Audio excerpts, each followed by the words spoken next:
Il y a la terre avec la Kaaba au milieu, et toutes les terres qui sont en dessous de cette terre-là, il y a aussi une Kaaba qui est dans le même alignement que la Kaaba qui est sur notre terre à nous. La Kaaba, elle est au centre de la terre. Si vous sortez le Marmara. Après, tu as le premier ciel à 500 ans de marche de distance en haut, et tu as aussi une Kaaba dans le premier ciel qui est à la même alignement que la Kaaba sur terre. Après, tu as une autre Kaaba au deuxième ciel, troisième ciel, jusqu'au septième ciel comme ça. D'accord? Par exemple, le septième ciel, ce qu'on appelle Bayt el-Marmour. D'accord? Mais là, c'est aussi la Kaaba pour les anges qui sont au septième ciel. Et après, au-dessus, il y a le trône. Et le trône lui-même, il est la Qibla, la direction pour les anges qui sont autour du trône. D'accord? وترى الملائكة حافين من حول العرش يسبحون بحمد ربهم. C'est-à-dire, et tu vois les anges qui entourent le trône de toutes parts, c'est-à-dire min hawli al-arsh, Dieu l'a dit, ça veut dire à partir du trône et ça s'étend comme ça sur les côtés. Ça fait des rangées d'anges comme ça qui tournent autour du trône, comme nous on tourne autour de la Kaaba, dans le sens inverse d'une aiguille d'une montre. Et ben les anges ils tournent autour du trône, et tellement le trône il est immense que les anges ils savent même pas où est-ce que le trône il se termine. Et même les anges qui portent le trône il est plus grand qu'eux encore. Et pourtant ces anges ils sont immenses. Le prophète Hassan il a dit Udhina an asifa lakum ahadahum min shahmati udhunihi ila ratiqihi ou mankibihi masiratu sabrimi atiram birafaqan at-tayr al-musri'. Ça veut dire, vous savez quand le prophète il a fait le miracle, il a eu le miracle de l'Isra al-Miraj, il est monté dans les différents cieux et après il est arrivé jusqu'au trône et même jusqu'au paradis. Il a dit, il m'a été autorisé de vous écrire un des anges qui porte le trône, qu'on appelle Hamalatul Arsh. Il a dit, entre la lobe de son oreille jusqu'à son épaule, il y a une distance de 700 ans à vol d'oiseau. Et si un oiseau il volait vite, il a dit, bi rafaqan at-tayr al-musri'. Le fait qu'un oiseau rapidement il vole. S'il volait rapidement entre l'oreille de cet ange-là jusqu'à son épaule, il devrait mettre 700 ans à parcourir la distance. Ça c'est juste depuis le bout de son oreille jusqu'à son épaule. Alors que dire du reste de son corps? C'est rapporté que leur tête elle est au niveau du trône et leur pied est au niveau de l'enfer. Ils sont immenses, immenses, immenses. Et malgré ça, le trône est encore plus grand qu'eux. Et même eux, quand c'est l'heure de la prière, parce qu'ils font les 5 prières comme nous, les anges, et ben les anges qui portent le trône, ils arrêtent de porter le trône et ils font la prière en direction du trône. Et les anges ils se prosternent sur le trône parce que le trône, l'arche, c'est à la fois la qibla des anges, mais c'est aussi la mosquée des anges. Parce que les anges ils sont dans le vide autour du trône. Et donc quand ils se prosternent sur le trône aussi. D'accord? Dieu il a fait qu'ils savent la direction où ils vont prier. Mais le trône il est immense, immense, immense. Il y a une partie du trône qui est au-dessus du paradis, et une autre partie du trône qui dépasse et qui est au-dessus de l'eau, qui est encore à côté du paradis, qui est l'eau à partir de laquelle Dieu a créé toutes les créatures. Donc c'est pour ça que Dieu il a dit que وَتَرَى الْمَلَائِكَةَ حَافِّينَ مِنْ حَوْلِ الْعَرْشِ يُسَبِّحُونَ بِحَمْدِ رَبِّهِمْ. Tu vois les anges qui sont nombreux, nombreux autour du trône, comme ça, le trône et eux, ils entourent le trône et ils tournent autour, comme ça, le trône, il se retrouve au milieu et ils sont autour, mais ils voient pas où est-ce que le trône il termine. Ils tournent, mais ils avancent, mais ils voient pas le bout du trône. Il n'y a aucun ange qui a essayé de mesurer la taille du trône. Même les anges qui le portent savent pas où est-ce qu'il se termine le trône. Il y a 4 anges qui le portent durant cette vie du bas monde, et dans l'au-delà, au jour dernier, il y en aura 8. D'accord? Au jour dernier, il y en aura 8, comme c'est rapporté dans le Coran, Thamaniya. Et donc le trône, Dieu, il a fait que les anges, quand ils voient le trône, ils augmentent en certitude et en foi en la toute-puissance de Allah tabaraka wa ta'ala. Dieu l'a dit, yusabbihuna bihamdi rabbihim. C'est-à-dire, les anges, ils entourent le trône et ils disent Subhanallah, Subhanallah. Ça veut dire, quand on dit Subhanallah, ça veut dire Dieu n'a aucun défaut, Dieu est parfait, Dieu est tout-puissant. Les défauts concernant Allah, c'est tout ce qui nous caractérise, nous les créatures.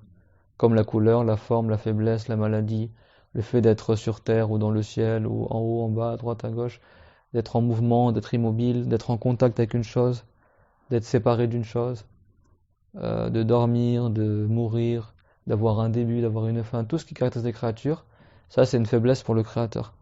C'est bon, il y a des choses pour nous, c'est pas forcément un défaut, mais tout ce qui nous caractérise à nous les créatures, c'est un défaut pour Allah, parce que tout ce qui nous caractérise, c'est créé.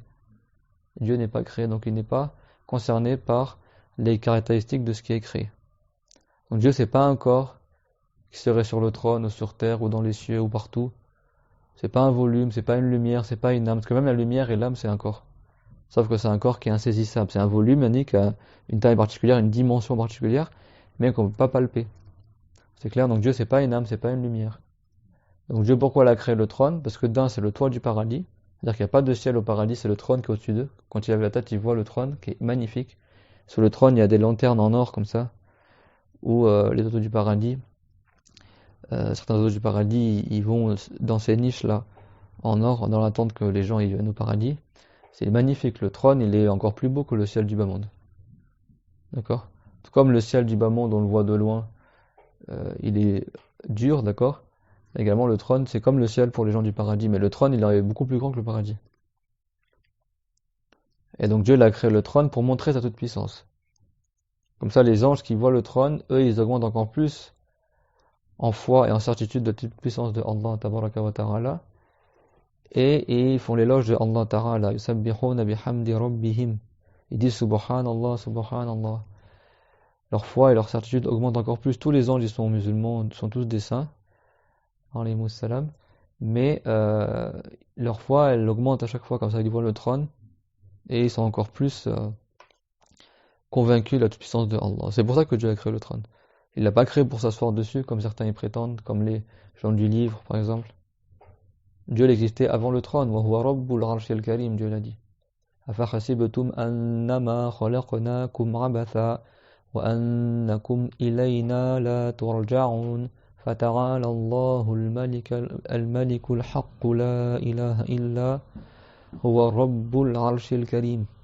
D'accord, Dieu l'a dit, pensez-vous donc que nous avons créé pour rien et que vous ne reviendrez pas à notre jugement? Fata'ala Allah. Yani Dieu n'est pas du tout concerné par le fait de créer les choses pour rien. C'est-à-dire que Dieu, il crée toutes choses selon une sagesse. Il n'y a rien de ce qu'il crée qui a été créé sans raison. Absurdément non. D'accord? Et certes, on va revenir à son jugement. Donc, Fata'ala Allahul Malikul Haqq. Donc, Dieu est totalement exempt de créer les choses pour rien. Il n'est pas concerné par cela. Et il est Al-Malik, celui à qui toute chose appartient, et Al-Haqq, celui dont son existence est confirmée selon la raison, et son existence, elle est indéniable. La ilaha illahu, il n'y a pas d'autre Dieu que lui. Rabbul Arshil Karim, le Seigneur du trône honoré. C'est-à-dire que Dieu l'a créé le trône. D'accord? Et l'imam Ali, le plus savant des compagnons du prophète, alayhi salatu wassalam, le premier enfant qui est entré en islam à l'époque du prophète, alayhi salam, il a dit Inna Allah khalaqa al-arsha izharan li qudratihi wa lam yattakhidhu makanan li dhatihi. C'est-à-dire, certes, Dieu, il a créé le trône pour montrer sa toute-puissance et il n'a pas pris le trône comme un endroit pour lui-même. Parce que Dieu existait avant le trône et Dieu n'a pas besoin de l'endroit. D'accord? Et Dieu n'est pas un être humain. Comme il l'a dit le grand savant du Salaf, Abu Ja'far al-Tahawi, qui est décédé qui était vers la fin du 3e siècle de l'Hégire. Il a dit وَمَنْ وَصَفَ اللَّهَ بِمَعْنَى مِنْ مَعَانِي الْبَشَرِ فَقَدْ كَفَرَ فَمَنْ أَبْصَرَ هَذَا اعْتَبَرَ وَمِثْلُ قَوْلِ الْكُفَّارِ انزَجَرَ وَعَرَفَ أَنَّهُ بِصِفَاتِهِ لَيْسَ كَالْبَشَرِ. Qu'est-ce qu'a dit l'imam al-Tahawi? Et ça, c'est un livre qui a plus de 1000 ans. C'est un savant du Salaf. Et tous les savants musulmans, ils sont unanimes que dans ce qu'il y a dans ce livre-là, c'est la croyance des musulmans. هذا ذكر بيان عقيدة أهل السنة والجماعة على مذهب فقهاء الملة. Abu Ja'far al-Tahawi, Ahmed al-Salam al-Warraq, l'Égyptien, qu'est-ce qu'il a dit? Il a dit, ce livre-là, c'est la mention de la croyance de Ahlus Sunnah wal Jama'a. Tout ce qui est dedans, c'est les sujets sur lesquels sont unanimes tous les savants musulmans. Et dans ce livre-là, il a dit وَمَنْ وَصَفَ اللَّهَ بِمَعْنَى مِنْ مَعَانِي الْبَشَرِ. Celui qui dit que Dieu, il aurait des significations, c'est-à-dire des attributs des humains, des caractéristiques de l'être humain, faqad kafar, il n'est pas musulman. Faman absara hadha i'tabar. Donc celui qui a vu ça, qui a compris ça, qui a su cela, il en tirera leçon. Wa mithli qawli al-kuffar zajar. Et de ce qui est tel que la parole des non-musulmans, eh ben, il va se fuir de ça, il va pas rentrer dans ces paroles-là. Comme ceux qui disent que Dieu il aurait un visage, des mains, il sera assis sur le trône, qui disent quasiment que Dieu c'est un homme. Et on a certains parmi des gens ignorants qui se prétendent musulmans, qui disent que, soi-disant, Dieu il ressemble à Adam. A'udhu billah. Ça, c'est pas la croyance des musulmans, c'est la croyance des chrétiens, ça. D'accord? C'est pas l'islam, ça. Donc, tous les savants sunnites sont unanimes sur ça. Celui qui attribue à Dieu une des significations des humains, en arabe, les attributs, on appelle ça des sens aussi, des marna. C'est bon? Ça veut dire des attributs ou des caractéristiques. Donc, celui qui attribue à Allah un des sens, une des significations de l'être humain, il y a un des attributs de l'être humain, comme la position assise, comme la position debout, comme le fait de marcher, de descendre, de monter, de tomber malade, de dormir. Dieu l'a dit, la ta'khudhuhu sinatun wala naum. Dieu n'est pas pris par la somnolence ni par le sommeil. Donc dans le Coran, il y a des preuves détaillées qui disent que Dieu, il n'est pas comme l'être humain, que Dieu, il ne dort pas, que Dieu ne somnole pas, d'accord? Que Dieu, il ne meurt pas, etc. D'accord? Tawakkal al-hayy alladhi la yamut.